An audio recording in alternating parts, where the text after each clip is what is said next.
Welcome back to another episode of Fund Friday with a very special guest. This is a true oil and gas guru, and we're going to talk about everything and why this matters to you if you're in fact a capital raiser or if you're a retail investor, a investor who wants to be an LP in opportunities. But without further ado, please welcome Courtney Moeller. How are you today? I am awesome. Thank you so much for having me. It's such an honor to be on your show. You guys are always doing awesome, cool stuff.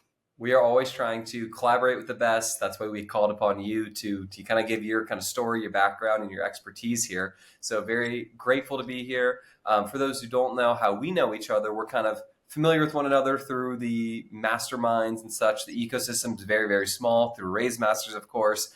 So it's a small world, it's a smaller industry. So we're very grateful to have access to great people like this to enrich each other's lives and to learn. And that's what we're going to do here today. So let's just dive right into it. How did you get to where you are today? What is your story and how did you get into the oil and gas space? Yeah, that's such a great question because it's a very male dominated space. I feel like everything I do is very male dominated. I was in the Navy, I was in avionics in the Navy, which is very male dominated, then rolled right into oil and gas, also very male dominated. Investing is pretty male dominated too, but I feel like I thrive in these spaces. I can see that. Well, you're a pistol, so it makes sense. Yes. Well, I am originally from Midland, Texas. So West Texas, Permian Basin, number one producing oil and gas space in the country. My dad was a petroleum engineer and, we've lived in Abu Dhabi and Pakistan. He's drilled in Jakarta and I inherited his oil and gas company about 12 years ago. Never thought that this was a path I was going to go down. But when I inherited that and, we continued to drill in West Texas, I actually figured out that there's a lot of really cool opportunity in it. And it's kind of funny, when I got involved in syndication, I was looking to diversify into other assets. And I was asked to come and speak on a panel with Robert Kiyosaki and G. Edward Griffin, which was amazing. I did not know who Robert Kiyosaki was at the time, though, which I was embarrassed to admit it at the time, but, I deep dove into that and thought, okay, you know what? I'm just going to say yes, let's go do it. And that conference several years ago is where I learned about syndication. And I thought I was going to syndicate real estate.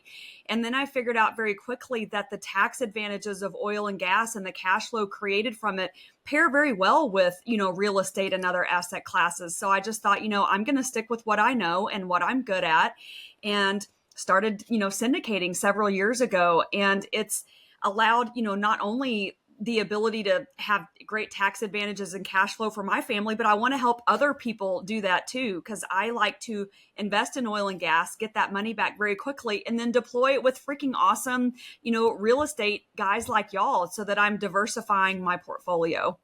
Right, that makes sense. So you had that background there. So oil and gas was truly in your blood. So did you see yourself going into this trajectory long term, or did you just kind of fall backwards into it just from happenstance? I mean, naturally you were probably exposed to it. You hear your parents in conversation, probably talking about it, right? But maybe you didn't see it as a career path always. So what did that kind of look like? No, I did not think it would be anything I would ever be involved in. My dad drilled, my brother drilled, my sister works in the space, my uncle has a well servicing company, and I inherited his company, which was great. We continued to drill, but really my participation was more passive, which I loved. I would cut checks to cover expenses every month and get this great monthly income. I did not think that it was going to be something that I deep dove into the way that I have now. And so it's really cool. I tell people, gosh, on Friday nights in Midland, we'd be riding pump jacks and,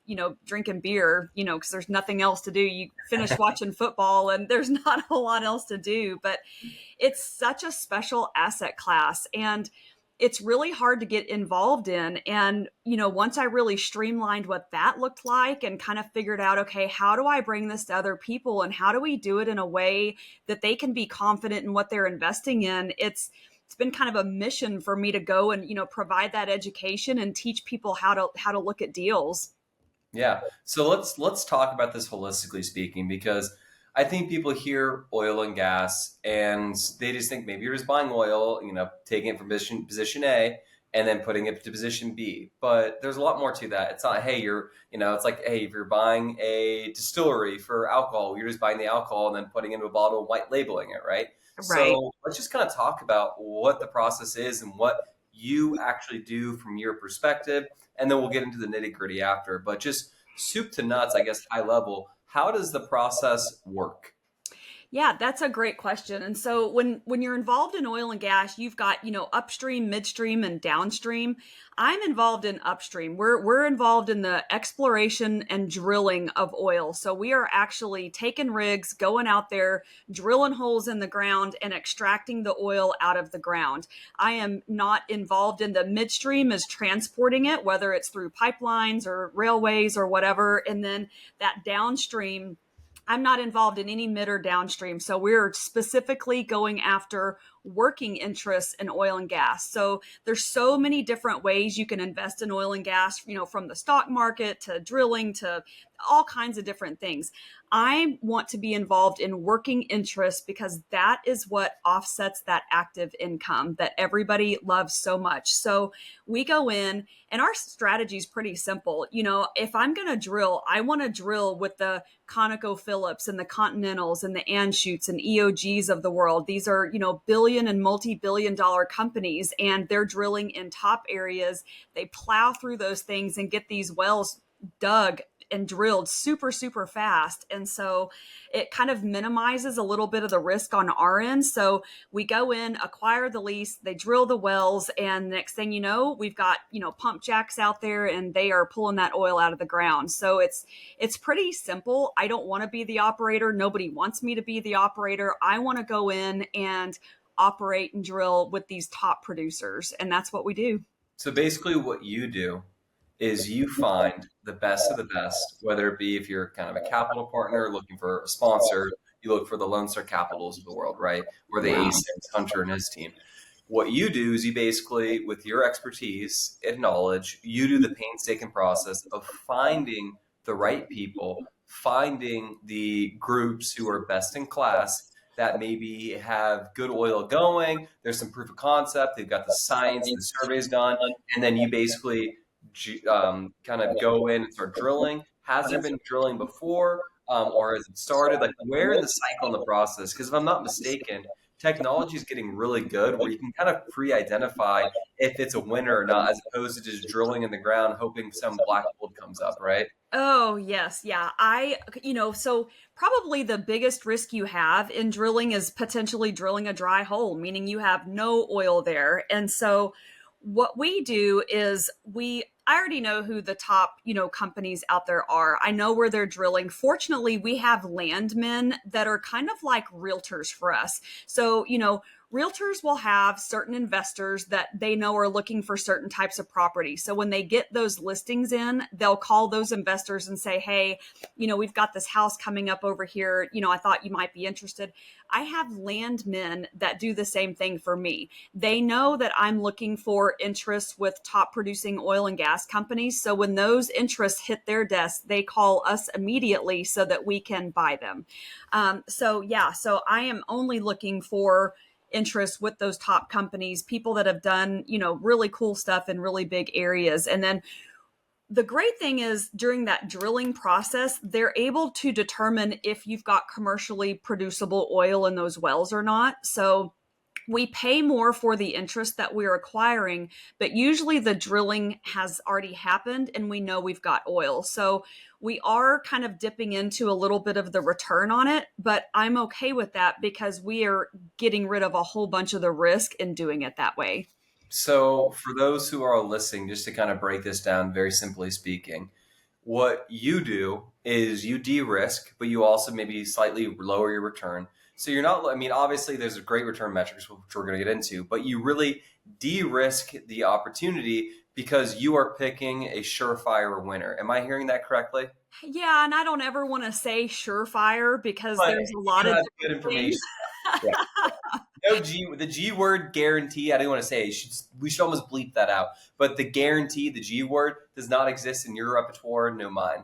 Right. Yeah, Yeah. absolutely. But there's things that we can do to minimize a lot of that risk. And where we're coming into these projects, we are minimizing that as much as possible. And not only are we looking at the operator and location, but I'll never invest in a project that's got at least 4 wells. There's certain metrics that we go in to minimize that risk as much as possible. Yeah, that makes sense. So you go in, do you find these opportunities that are more surefire and seem to be a really good opportunity? Can you maybe talk to the kind of risk profile if you're kind of going around and just basically going in early process, what the upside could look like, and then what it looks like to be in kind of a more of a, proven concept potential winner here? Yeah, obviously, the earlier you get into an oil and gas project, the more upside that you'll have to that. Now, let's just give you an example. So, the last several deals that I've done, at some point in time, they were all done on federal land. So the federal government came and said, you know what, we're going to sell these mineral rights for $250 an acre or whatever that is. And just like real estate, the further along in a project, the more valuable the land is, right? So when you're getting raw land and nothing's been done on it, it's cheaper. But once you put that real estate or build an apartment building or something like that, once you develop it, it's worth significantly more. And it's the same. So as soon as an oil and gas company says, we're going to get permits to drill in this area, the price of that acreage goes up. So I think one of the last deals I did about a year ago, it was probably sold for 250 an acre. We paid 7,500 an acre for that lease because Anschutz had come in and already drilled 12 wells. The wells weren't online yet, but they'd already drilled them. So we paid a lot more for it. But we knew in those 12 wells that they had hit oil, I guess you could say, in all 12 of those wells. Not a single one of them was dry. Now, from there, I can't guarantee the amount of oil they can extract from the ground. But, these top companies, these billion-dollar and multi-billion-dollar companies, they've got the top of the line equipment, the top of the line geologists and landmen. And if you've got Exxon or Chevron or one of these big companies that are spending 50 to $100 million, drilling wells, they're not speculating. And Yeah. so can't guarantee it, but I have a lot of faith in what they can do and what they're going to be able to recover from those wells.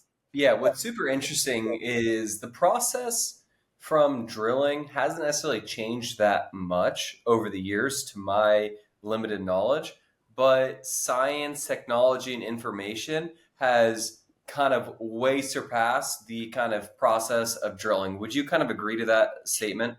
Yes, 100%. And I would say that a lot of the safety valves and a lot of the equipment has gotten better.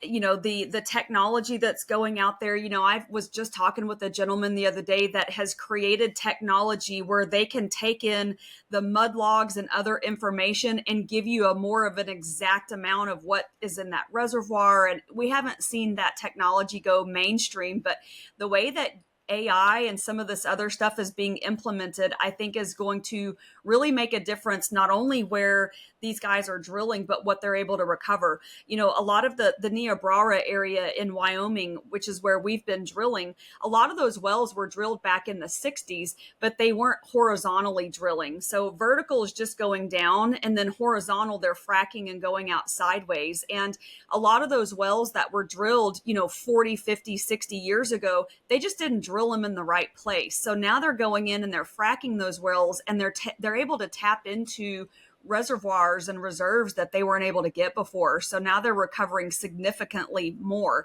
And it is much more expensive to frack these wells, but they're able to recover, 3 to 10 times more than what they would have been if they hadn't done the fracking. So drilling is one way you're going down. So then you mentioned horizontal as fracking. So can we just talk about the difference? Because fracking almost seems like not like a buzzword, if you will, but more of a newer concept in probably the latest and greatest way.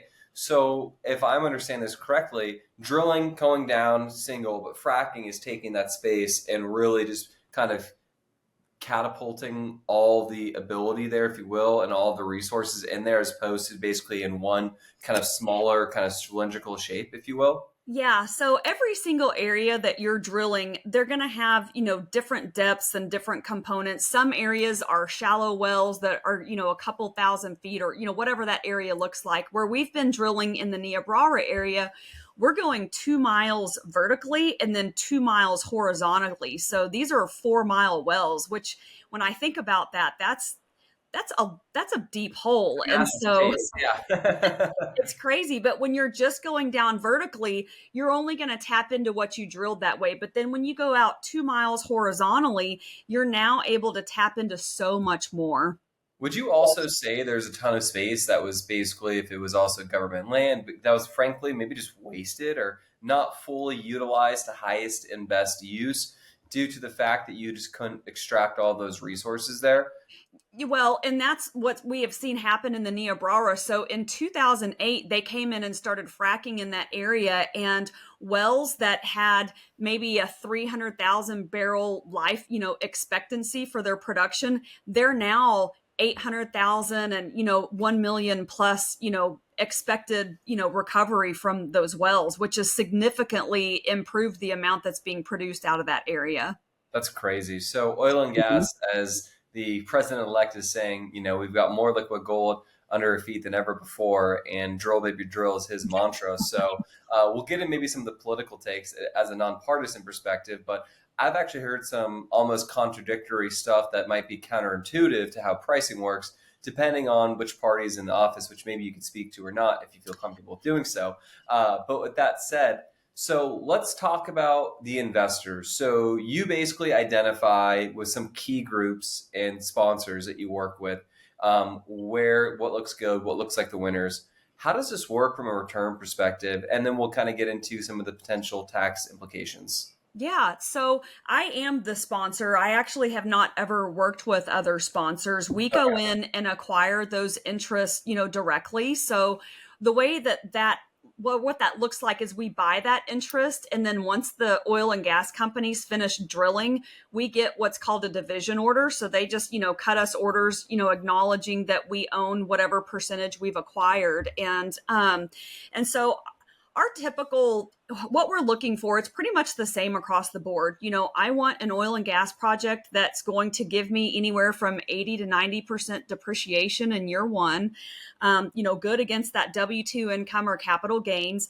I also am looking for something that's going to return capital in that 18-ish month time frame. It could be a little bit longer, a little bit shorter, but typically about that 18-month time frame. And then I want something that's going to 3 to 4x my investors' money in a relatively quick time frame. So we're looking to get capital back in 18 months, and then we're looking to 3 to 4x with probably 80% of that capital coming in and that return coming in under 10 years. Now, these wells that we've just drilled, the last 20 wells that we've done, they're going to pay out for 20 plus years. They're going to produce for a long time and produce monthly income. But where oil and gas is very different from real estate is you get really high returns initially when those wells come online, and then it just kind of depletes over time because the more you're pulling oil out every year, there's less and less oil to recover from those wells, so it just continues to decline.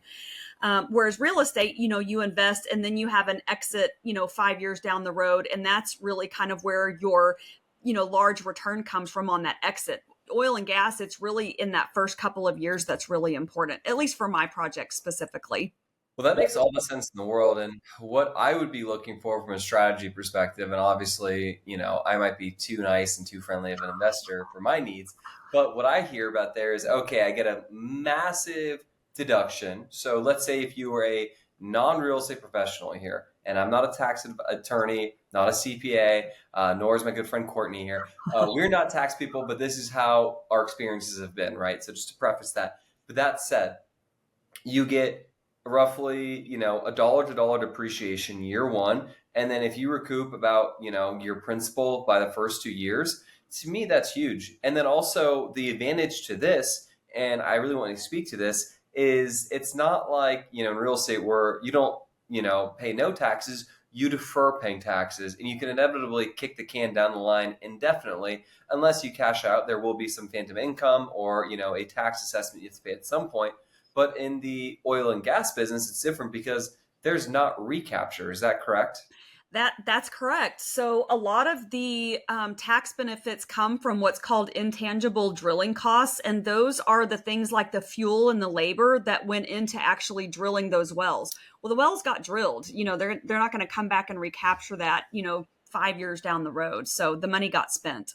Right. So the money gets spent, you get a massive depreciation amount and figure that can offset any sort of income if you're a real estate professional or a non-real estate professional, which is very crucial. So think about if you're a doctor or an attorney and you're getting taxed really, really tough, right? You're getting taxed probably at the highest tax bracket in the country, okay, and maybe even in the world potentially.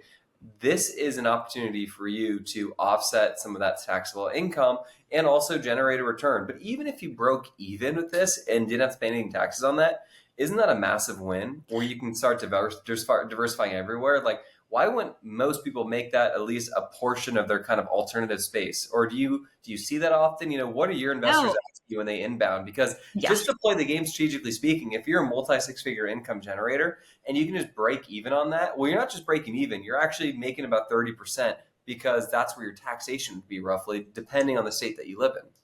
Yep, no, and you're exactly right. And I call the IRS a dry hole. Every single dollar that you pay to the IRS is gone. There is not going to be any return on that. So, you know, hopefully we don't ever drill any dry holes. I can't guarantee that. Hopefully it never happens, but you're always going to get those tax benefits. And which is another reason we do multiple wells, so that if we do have one that's not producing the way we want it to, we've got multiple there to cover that. And some of them are going to end up kind of picking up that slack.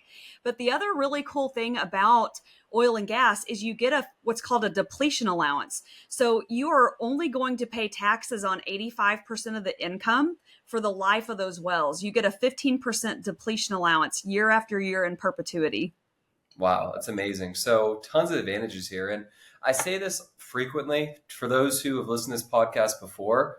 You need to think about it this way: the government does not care if you provide oil, which is energy, or housing, shelter, but they do incentivize you to do so.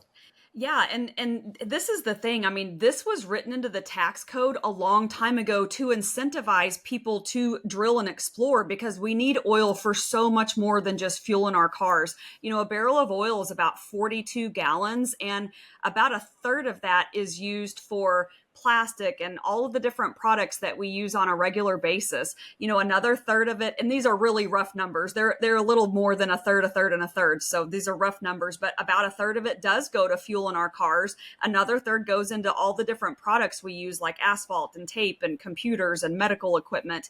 Another third of it goes into diesel and jet fuel for our tractors and farming equipment and airplanes. So it's not just, gas in our car. So we need it. And I was actually talking to a CPA the other day, and he said that he had his team go out and do like a 50-year study to see if there were any tax returns that had been audited for taking this, working interest depreciation that you get, and they couldn't find a single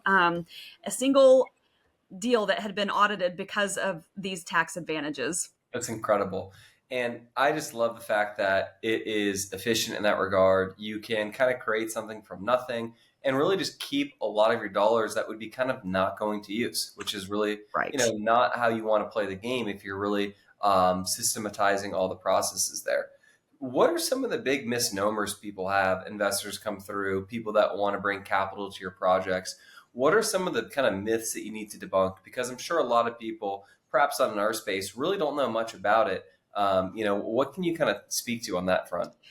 No, and this is, unfortunately, I feel like I see a lot of bad actors in this space. There's a lot of fraud and a lot of scams, and I think, a lot of people just don't know how to verify ownership and verify a lot of these things. So I've spent a lot of time over this last year just trying to provide education so that people can not only look at my deals, but look at other people's as well and have confidence and feel good about what they're investing in. But, you know, there's third party.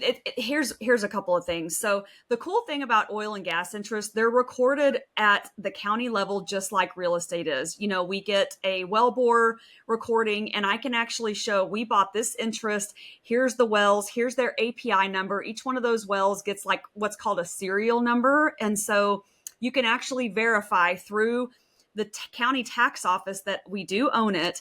And then every single state has a governmental agency that maintains all oil and gas information. So for Texas, it's the Texas Railroad Commission. For Wyoming, it's the Wyoming Oil and Gas Conservation Commission. And you can actually go in and verify that, okay, Courtney, we verified that Courtney owns this interest. Now she's saying that, okay, EOG is drilling these wells.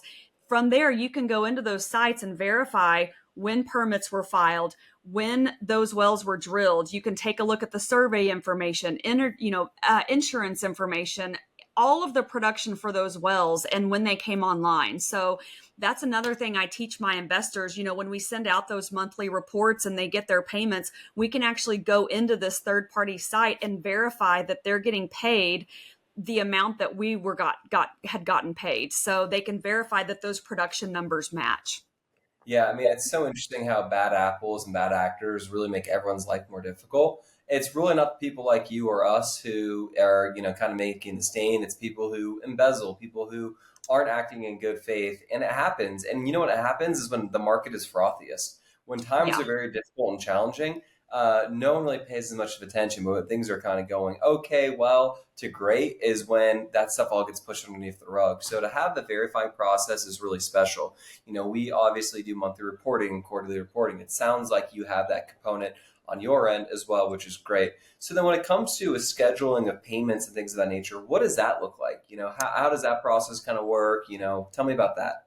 Yeah, that's a great question. So we do monthly distributions. It's great. So it's typically, I'll give you a perfect idea. So we finished a project in November of last year. All of those wells came online by November 20th, and gosh, okay, so everything, there was 12 wells, all of them came online. We bought about a 2.5% interest in each of those wells. We got our first distribution on March 26th of this year. So just about 4 months later, we got our first distribution, and it represented the last 10 days of November, December, January, and February. So the oil and gas companies paid us in March for the first 3 months and 10 days. And it actually ended up being about 25% of our investors' capital is what they got back on that first check. So that first check represents, that first few months of production. And then from there, it goes to monthly. Yeah, well, that's a great pop. So to have that kind of coming back right away, it's like, hey, well, that's not nothing. So that's Yeah. incredible there. What are some other misnomers and things that you really have to work people through and educate them on to get them comfortable? Or do most people kind of are they comfortable in the automatically, and that's kind of they've done preliminary research? Where is your typical investor coming from in that sense, from a educational perspective, or is this totally foreign to them? Yep. No, I spend a lot of time providing education. So I would say probably the number one question I get is all of these companies, they're $1 billion companies. If they're spending $100 million to drill wells, why do they need your $5 or $10 million? And which is such a great question. And the answer is they don't. They don't need my $5 million. But somebody else owned that interest and I was able to go in and acquire it. So they really don't have a choice. I own it and they have to work with us. It's not an option. So it's not that they needed it. And the other question I always get is, well, then why didn't they just go and buy that, other interest? And it's because we were willing to pay a lot more than the big companies were. They acquired this stuff at $250 an acre. They're not going to pay $7,500 an acre like I will. So they are not willing to pay that high of a price. So really, it's just about showing people how to verify this ownership, how to look up these production numbers. And not just that, I teach my investors to take a look at where were these wells drilled? Where were they drilled? What does that area look like? And what are the wells around our wells doing? How did they perform over this last 1, 2, 5, and 10 years? Because I always want to base my numbers on the performance of the surrounding wells. I mean, those wells are not going to have an immediate impact on what we're doing, but I like to take the average of what they're doing because that gives us a little bit better idea of what we can expect. And so I like to teach people how to look that information up, how to verify it, how to look at that production, and how to look at the ownership. And then, I'm not ever going to bring a deal with small operators. It's just not what I do. I've lost money myself. I've had some hard lessons there. And so, but I've got a pretty good and in-depth, questionnaire that I go down when I'm looking at a deal. It's, the first thing is this a major operator? And when I say major operator, they're, $1 billion plus, company. Where are they drilling? Because I don't want to drill an oil well in Maine. There are very specific locations in the United States that are, top proven areas. I do not want to wildcat out in the middle of nowhere and hope that we're going to hit oil. Nope. I want to be in an area where they've got the pipelines built up. They've got the infrastructure already there. We know it's already a top producing area. And I like to come in after they've already drilled. I can't always promise that, but I like to come in after they've drilled. We know we've got oil, and a lot of that information is just, it's easy to share and to prove and show people, and to take a look at those production numbers. So it's unfortunate. It's not like an apartment complex where I can say, hey, we've got 300 doors and our rent's $2,000 a month. We've got a 5% vacancy rate. We can take a look at where we're drilling and what we expect to produce, but we're really, our returns are affected by the price of oil and what those wells actually do. So it's a lot harder to gauge what that income is going to be. But this is why those top producers in those top producing areas really, really matter. Right, that totally makes sense. And then, it's kind of so funny you mentioned about plastics, petrochemicals, right? Well, for those who invest with us, Lone Star Capital, big players in Houston. Houston's biggest market, arguably, obviously medical stuff, super big there. The market is more robust, but it is famously, notably, and for good reason, a oil and gas city, which is such a big component to the market there. But it's not just, hey, yeah, well, where's oil at? Guys, everything that you do, everything that you have, your iPhones, your makeup, everything of that nature, it is all processed through the refineries in Houston. So that infrastructure and setup, A, is not cheap or easy to make, but also is an inelastic good no matter what. And I think it's so funny how there's a contingent of people who think we can just get off oil and gas and natural gases. That's just a very utopian-esque, thought process. We aim and shift to wanting to have obviously more, I guess, renewable energy and different sources, whether it be nuclear, green, solar, things of that nature. That's all fine and dandy, but oil and gas, crude oil like this is not going to go away anytime soon. So I think if those thoughts are in your head, you've kind of been sold some propaganda that you should probably reshift your mindset around, because that's just really a utopian-esque idea. Thank you so much for being here. For everyone who's listening, we appreciate your time. We'll see you next week. Peace.